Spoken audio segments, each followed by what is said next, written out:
It's Monday, June 4. This is the news on PBCJ. I am Simone Absalom. The Economic Program Oversight Committee, EPOC, is reporting the continuing successful implementation of the IMF's precautionary standby arrangement.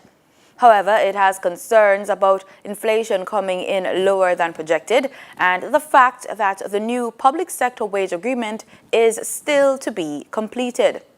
EPOC co-chair Keith Duncan is also concerned that the country is slightly underperformed in terms of tax revenues for the fourth quarter of the last fiscal year.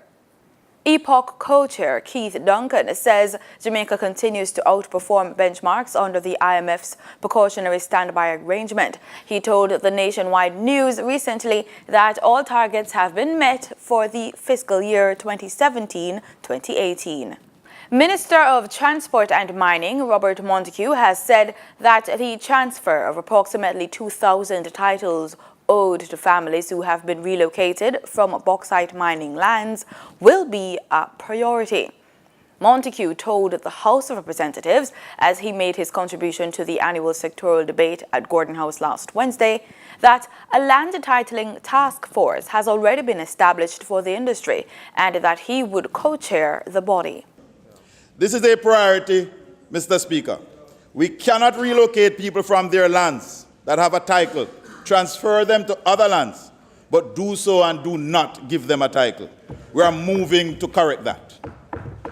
A land titling task force has been established for the industry, and I'm going to co-chair it. I'm going to drive that, Mr. Speaker. Our people must get them land paper. However, he admitted that there are still challenges afflicting the process, including a slow movement in the creation of transfer of titles to ordinary Jamaicans who have been relocated. Another issue in the bauxite alumina sector, which the minister said he would be tackling, is the slow pace of reclaiming mined-out land. Let me give fair warning to not only bauxite and alumina companies, but also to quarry operators. Do the necessary and stipulated reclamations, or simply do not apply for renewal of your license.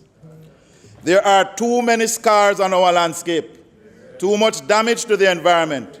Reclamation is a vital part of the mining industry, and I'm going to insist that respect must be given to our ancestral lands.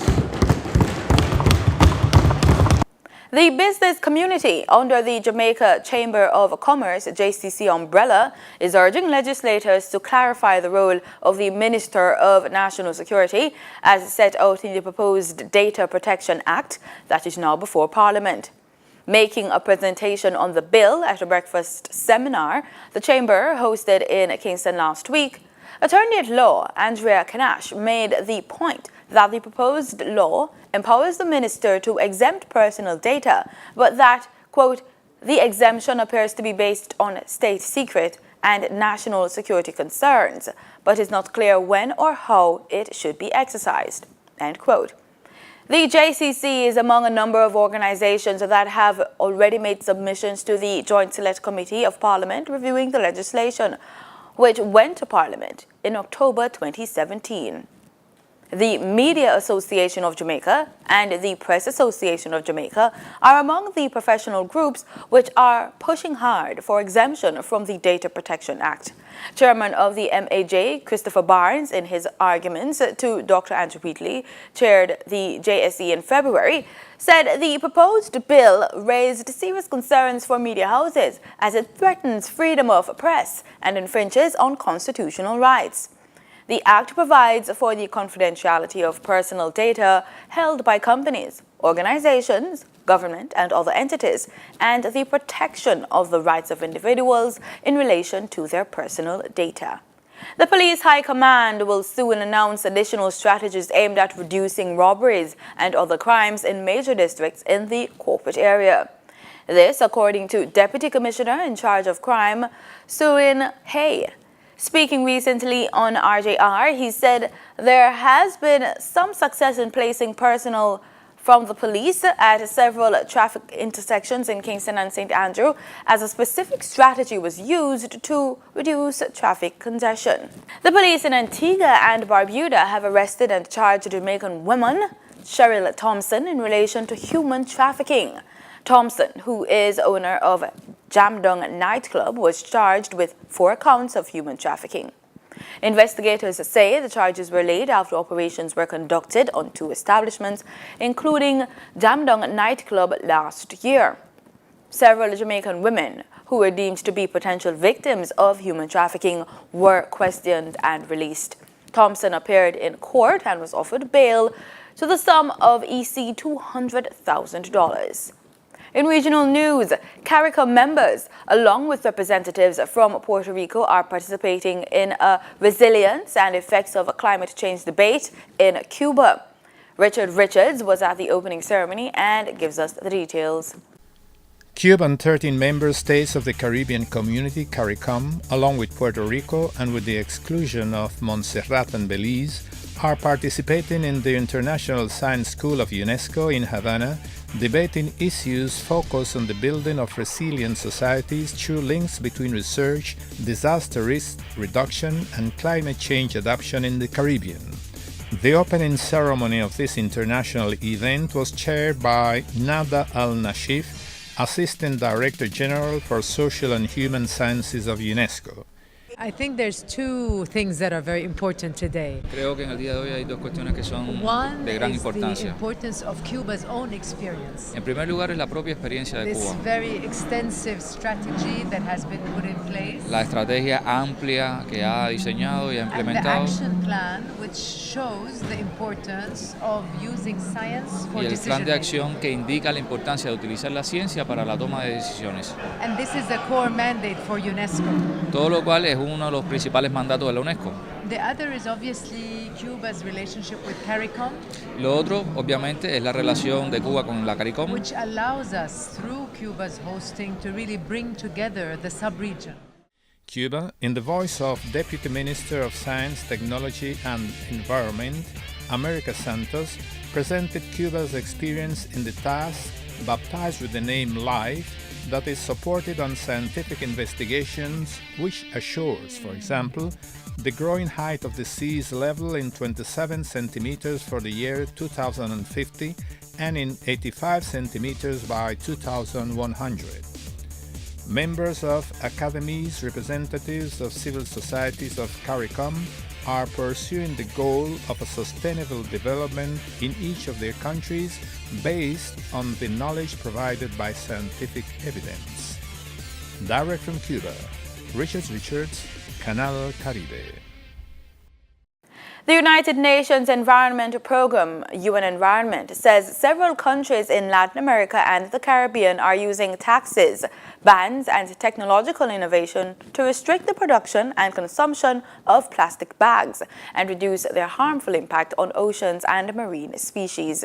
It is estimated that the world consumes each year up to 5 trillion plastic bags, mostly from polyethylene, a low-cost polymer derived from petroleum, which takes at least 500 years to degrade. According to UN Environment, only 9% of all plastic waste is recycled. UN Environment noted that Latin America and the Caribbean, home to the Amazon Basin and the Patagonian Highlands, and a dense concentration of coral reefs, is incredibly rich in biodiversity. UN Environment says its Clean Seas campaign aims to drastically reduce the consumption of disposable plastics and eradicate the use of microplastics that pollute the world's oceans. 12 countries in the region are part of the campaign, namely Barbados, Brazil, Chile, Colombia, Costa Rica, Grenada, Ecuador, Panama, Peru, Dominican Republic, St. Lucia, and Uruguay.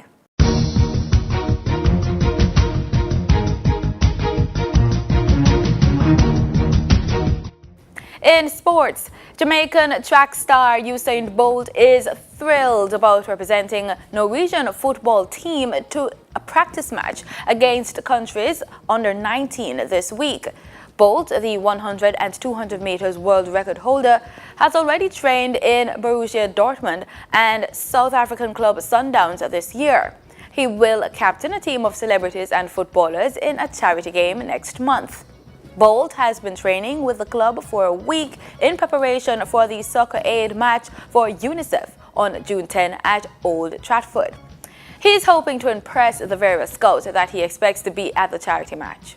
Bolt, who's considered a track and field legend, says he would have been just as great in football if he had played a sport ahead of running track. And that's the news. Do stay with us. The weather report is next.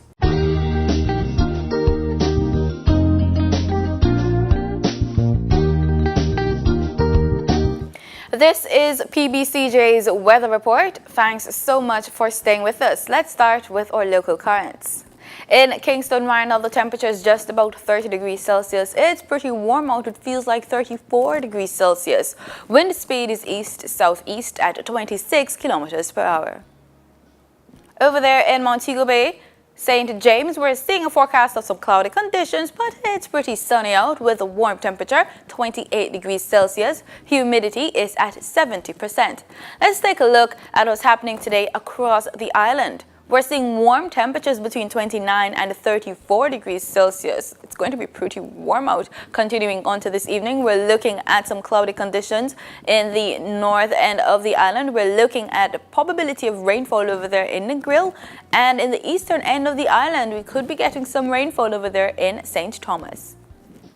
In our forecast for tomorrow, we're seeing temperatures between 29 and 34 degrees Celsius.